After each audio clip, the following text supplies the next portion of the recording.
Asie 2021, traitement anti-acarien.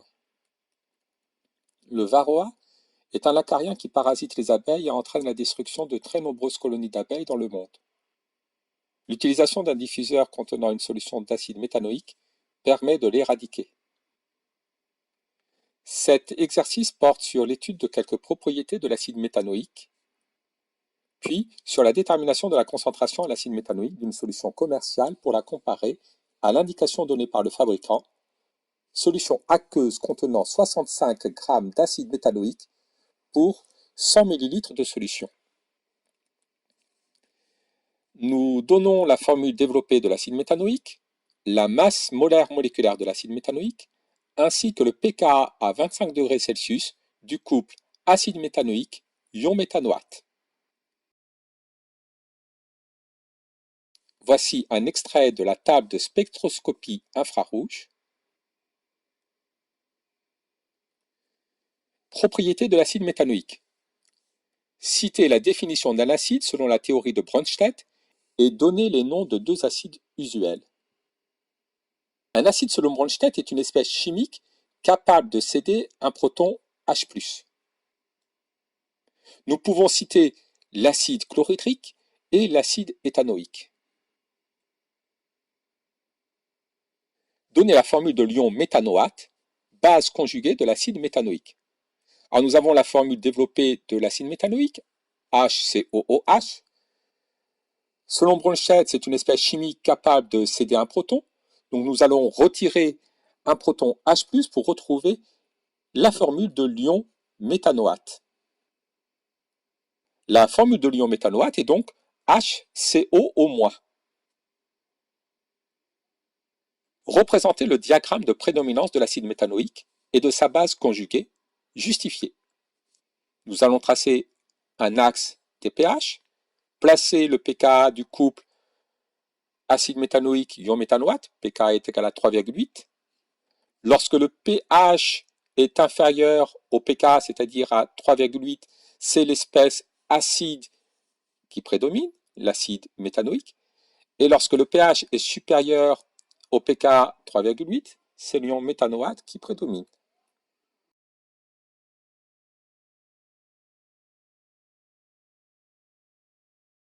Nous pouvons démontrer cela. Si l'acide méthanoïque prédomine, c'est que sa concentration est supérieure à celle des ions méthanoates. Nous pouvons donc écrire que le rapport concentration des ions méthanoates sur concentration de l'acide méthanoïque est inférieur à 1. Nous allons faire apparaître la constante d'acidité du couple acide méthanoïque ion méthanoate en multipliant de part et d'autre par la concentration des ions oxonium divisé par la concentration en quantité de matière standard C0. Nous obtenons donc que la constante d'acidité du couple est inférieure à la concentration des ions oxonium divisé par C0. En composant de part et d'autre par la fonction moins logarithme décimal, nous obtenons que moins logarithme de Ka est supérieur à moins logarithme de la concentration des ions oxonium sur C0. Nous devons inverser le signe inférieur puisque la fonction moins logarithme est une fonction décroissante. Moins logarithme de Ka correspond au pKa, moins log de la concentration des ions oxonium sur C0 correspond au pH de la solution. Donc nous obtenons que lorsque la concentration de l'acide méthanoïque est inférieure à celle des ions méthanoates, le pH est inférieur au pKa du couple acide méthanoïque ion méthanoate. Nous pouvons démontrer de la même manière que lorsque l'ion méthanoate prédomine, le pH est supérieur au pKa.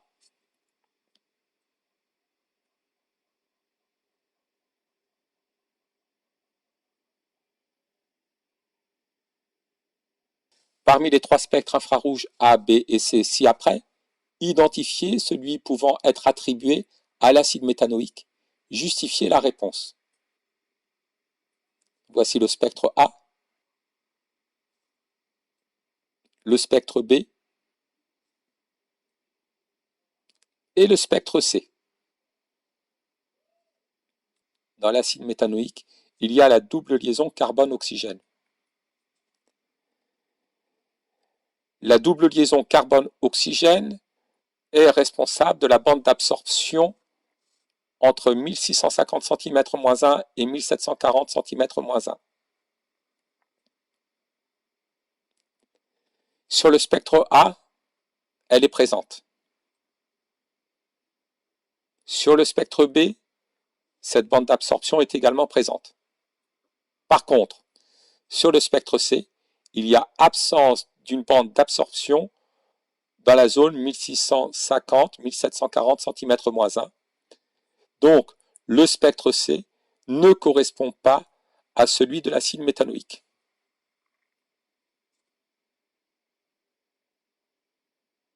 Dans l'acide méthanoïque, nous avons la liaison OH d'un acide carboxylique. Cette liaison OH est responsable de la bande d'absorption entre 2600 cm-1 et 3200 cm-1. C'est une large bande d'absorption. Elle est présente sur le spectre A. Par contre, elle n'est pas présente sur le spectre B. Ainsi, le spectre A correspond à celui de l'acide méthanoïque. Titrage de l'acide méthanoïque contenu dans la solution commerciale de traitement anti-acaria. Un titrage de l'acide méthanoïque contenu dans une solution commerciale de traitement anti-acarien par une solution aqueuse d'hydroxyde de sodium est réalisé en mettant en œuvre le protocole suivant. On dilue 1000 fois la solution commerciale, on prélève un volume VA de 20 ml de la solution diluée SA de concentration C0, on titre le prélèvement par une solution aqueuse d'hydroxyde de sodium de concentration Cb est égal à 2 fois 10 puissance moins 2 mol par litre. Le suivi du titrage est effectué par pH-métrie. On utilise un tableur Kraffer dans lequel sont entrées les différentes valeurs du pH mesurées en fonction du volume Vb de solution d'hydroxyde de sodium ajouté.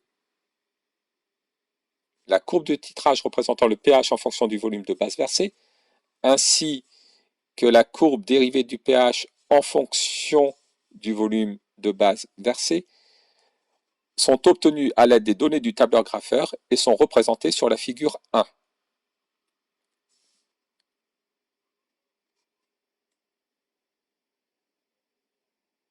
Faire un schéma légendé du dispositif expérimental utilisé pour réaliser le titrage.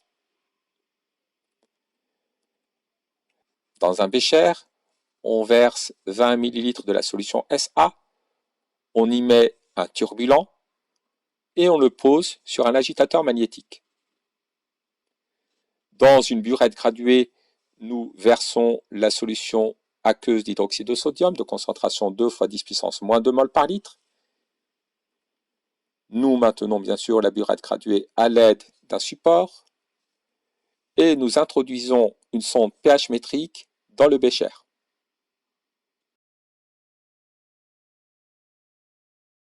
Écrire en la justifiant l'équation de la réaction support du titrage.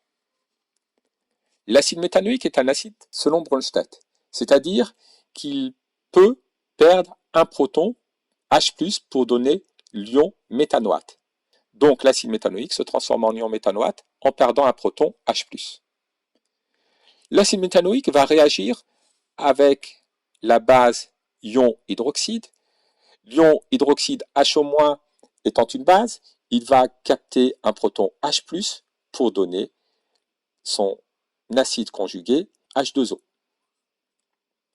Additionnons ces deux demi-équations, nous obtenons que 1 mol d'acide méthanoïque réagit avec 1 mol d'ion hydroxyde pour donner 1 mol d'ion méthanoate et 1 mol d'eau. Montrer que la concentration d'acide méthanoïque de la solution diluée déterminée expérimentalement est égale à 15 fois 10 puissance moins 3 mol par litre. Déterminons tout d'abord le volume de base versé à l'équivalence.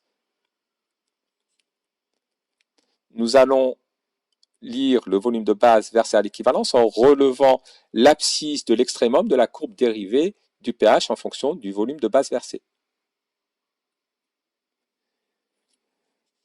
Le volume de base versé à l'équivalence est de 15 ml.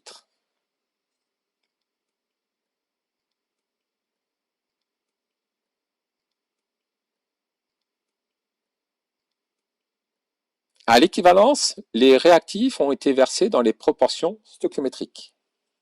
D'après l'équation de titrage, on a donc une mole d'acide méthanoïque qui réagit avec une mole d'ion hydroxyde, donc la quantité d'acide méthanoïque initialement présent dans le bécher est égale à la quantité d'ion hydroxyde versée à l'équivalence. La quantité initiale d'acide méthanoïque est égale à la concentration C0 multipliée par le volume de la prise d'essai VA. La quantité d'ion hydroxyde versée à l'équivalence est égale à CB fois le volume de base versé à l'équivalence. On obtient donc C0 est égal à CB fois le volume de base versé à l'équivalence divisé par VA. Il n'est pas ici nécessaire de convertir les volumes en litres, puisque nous avons un rapport de deux volumes, VB équivalent sur VA. L'important est de les mettre dans la même unité. Passons à l'application numérique. C0 est égal à 2 fois 10 puissance moins 2 multiplié par 15 divisé par 20. Nous obtenons une concentration de la solution SA égale à 15,0 fois 10 puissance moins 3 mol par litre. Dans les conditions de l'expérience, les incertitudes types sur la concentration CB et sur les volumes VA et VEC, volume à l'équivalence, sont les suivantes. L'incertitude type sur CB est égale à 0,02 fois 10 puissance moins 2 mol par litre. Celle sur VA est égale à 0,2 ml. Celle sur le volume équivalent est égale à 0,5 ml. L'incertitude type sur la concentration C0 d'acide méthanoïque dans la solution diluée est déterminée à partir des valeurs et incertitude type sur CB, VA et VEC à partir de l'expression suivante.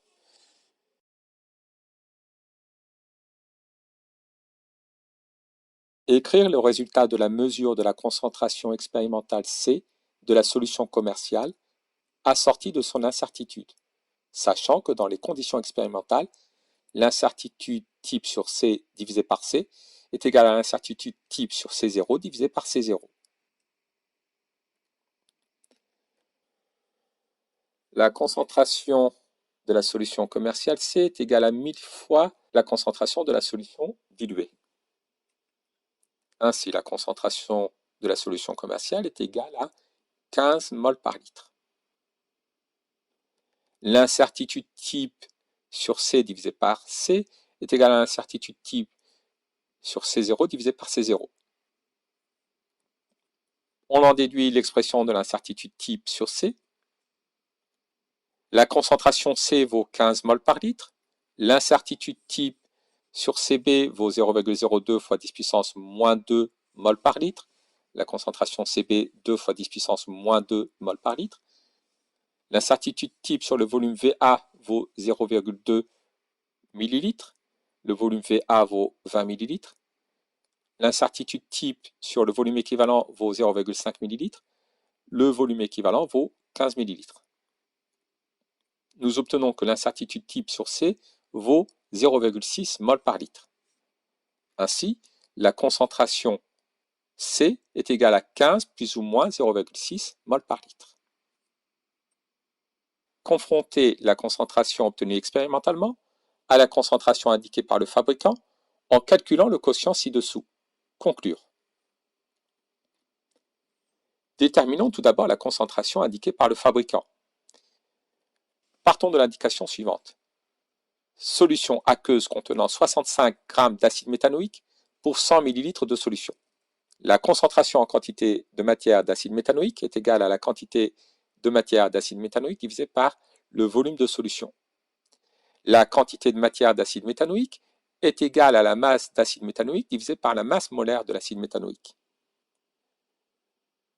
La masse d'acide méthanoïque est égale à 65 g, le volume de solution 100 ml, c'est-à-dire 0,100 litres, et la masse d'acide méthanoïque est égale à 46 g par mol. La concentration en quantité de matière de l'acide méthanoïque est donc égale à 14,1 mol par litre. Déterminons l'écart normalisé.